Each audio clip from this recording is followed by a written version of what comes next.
If a man divorces a woman and she goes and marries someone else, he will not take her back again, for that would surely corrupt the land. But you have prostituted yourself with many lovers, so why are you trying to come back to me? Says the Lord. Look at the shrines on every hilltop. Is there any place you have not been defiled by your adultery with other gods? You sit like a prostitute beside the road waiting for a customer. You sit alone like a nomad in the desert. You have polluted the land with your prostitution and your wickedness. That's why even the spring rains have failed. For you are a brazen prostitute and completely shameless. Yet you say to me, Father, you have been my guide since my youth. Surely you won't be angry forever. Surely you can forget about it. So you talk, but you keep on doing all the evil you can. During the reign of King Josiah, the Lord said to me, Have you seen what fickle Israel has done?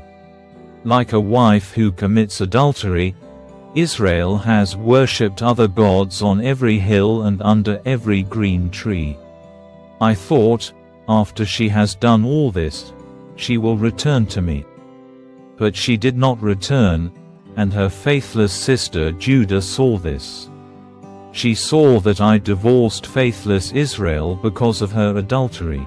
But that treacherous sister Judah had no fear, and now she, too, has left me and given herself to prostitution. Israel treated it all so lightly. She thought nothing of committing adultery by worshipping idols made of wood and stone. So now the land has been polluted. But despite all this, her faithless sister Judah has never sincerely returned to me. She has only pretended to be sorry. I, the Lord, have spoken. Then the Lord said to me, Even faithless Israel is less guilty than treacherous Judah. Therefore, go and give this message to Israel.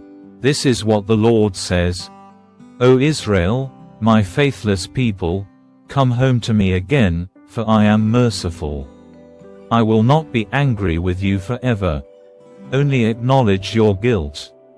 Admit that you rebelled against the Lord your God and committed adultery against him by worshipping idols under every green tree.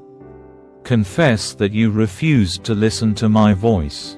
I, the Lord, have spoken. Return home, you wayward children, says the Lord, for I am your master. I will bring you back to the land of Israel, 1 from this town and 2 from that family, from wherever you are scattered. And I will give you shepherds after my own heart, who will guide you with knowledge and understanding. And when your land is once more filled with people, says the Lord, you will no longer wish for the good old days when you possessed the ark of the Lord's covenant. You will not miss those days or even remember them, and there will be no need to rebuild the ark. In that day Jerusalem will be known as the throne of the Lord. All nations will come there to honor the Lord.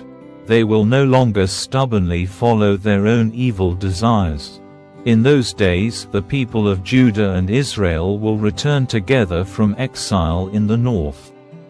They will return to the land I gave your ancestors as an inheritance forever. I thought to myself, I would love to treat you as my own children.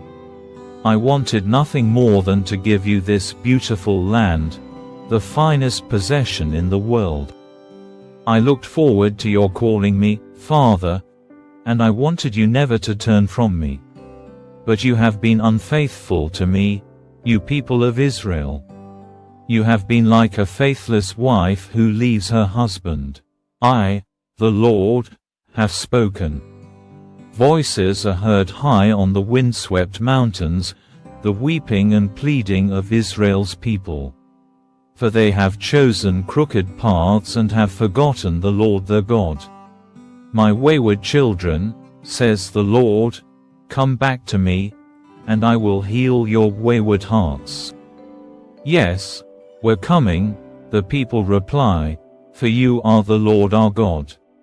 Our worship of idols on the hills and our religious orgies on the mountains are a delusion.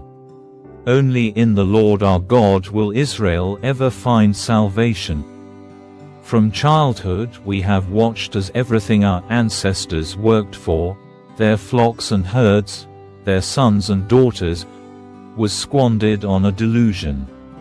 Let us now lie down in shame and cover ourselves with dishonor, for we and our ancestors have sinned against the Lord our God. From our childhood to this day we have never obeyed him. O Israel, says the Lord, if you wanted to return to me, you could. You could throw away your detestable idols and stray away no more. Then when you swear by my name, saying, "As surely as the Lord lives," you could do so with truth, justice, and righteousness. Then you would be a blessing to the nations of the world, and all people would come and praise my name. This is what the Lord says to the people of Judah and Jerusalem: plow up the hard ground of your hearts. Do not waste your good seed among thorns. O people of Judah and Jerusalem, surrender your pride and power. Change your hearts before the Lord, or my anger will burn like an unquenchable fire because of all your sins. Shout to Judah, and broadcast to Jerusalem. Tell them to sound the alarm throughout the land. Run for your lives. Flee to the fortified cities. Raise a signal flag as a warning for Jerusalem. Flee now. Do not delay, for I am bringing terrible destruction upon you from the north. A lion stalks from its den, a destroyer of nations. It has left its lair and is heading your way. It's going to devastate your land.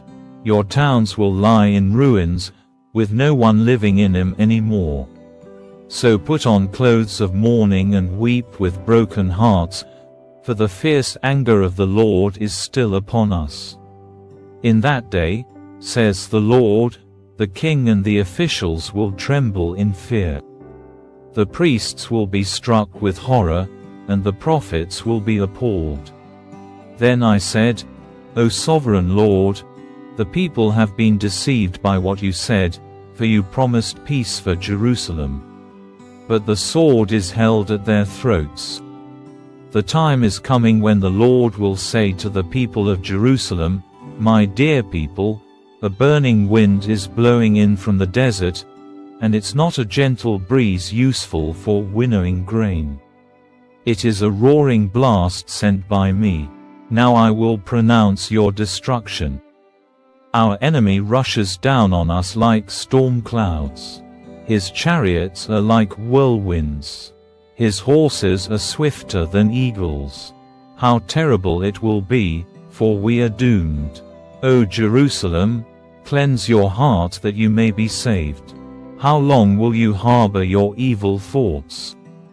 Your destruction has been announced from Dan and the hill country of Ephraim.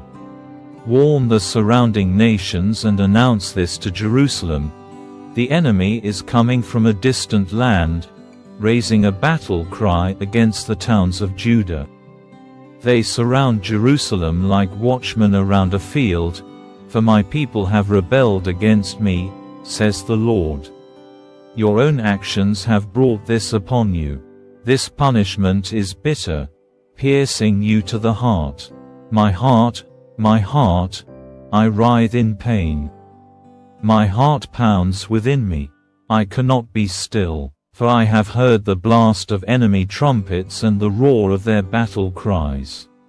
Waves of destruction roll over the land, until it lies in complete desolation. Suddenly my tents are destroyed. In a moment my shelters are crushed. How long must I see the battle flags and hear the trumpets of war? My people are foolish and do not know me, says the Lord. They are stupid children who have no understanding. They are clever enough at doing wrong, but they have no idea how to do right. I looked at the earth, and it was empty and formless. I looked at the heavens, and there was no light. I looked at the mountains and hills, and they trembled and shook. I looked, and all the people were gone. All the birds of the sky had flown away. I looked, and the fertile fields had become a wilderness. The towns lay in ruins, crushed by the Lord's fierce anger.